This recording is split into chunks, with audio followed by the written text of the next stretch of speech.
పేరు జే కార్తిక ప్రియ. నేను 8వ తరగతి చదువుతున్నాను. శ్రీకృష్ణ లీలల్లోని బ్రహ్మ గోవులను దొంగలించుట అనే విషయంపై ఎక్స్ప్లెయిన్ చేయబోతున్నాను.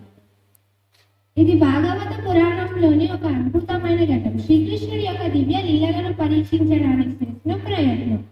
శ్రీకృష్ణుడు తన స్నేహితులతో కలిసి గోవులను మేపుతూ ఆనందంగా గడుపుతాడు.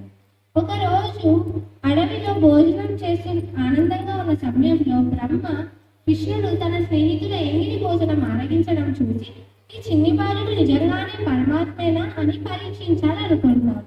అందుకు బ్రహ్మ గోవులను గోపాల బాలకులను దొంగలించి వారిని గుహలో బంధిస్తాడు. కానీ ఈ విషయం ముందుగానే గ్రహించిన శ్రీకృష్ణుడు తానే ప్రతి గోవుగాను గోపాల బాలకుడుగాను మారి గోకులం పెడతాడు. ఇలా సంవత్సరం పాటు గోకులంలో యథావిధిగా జీవితం సాగుతుంది. ఎవరికి ఏ మార్పు తెలియలేదు. అందరూ ఆనందంగా ఉండసాగారు. ఒక సంవత్సరం తర్వాత బ్రహ్మ వచ్చి చూశాక గుహలో గోపవల్ల బాలులు గోవులు అక్కడే ఉన్నారు. గోకులంలోకి వచ్చి చూశాక కూడా అదే గోపాల బాలులు గోకులు ఉండడంతో బ్రహ్మ దీన్ని చూసి ఆశ్చర్యపోతాడు.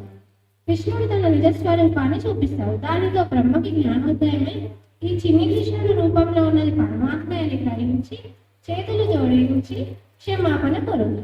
సారాంశం: పరమాత్మను ఎవరూ పరీక్షించలేరు. భక్తి వినయముతో మాత్రమే పరమాత్మను తెలుసుకోవాలి.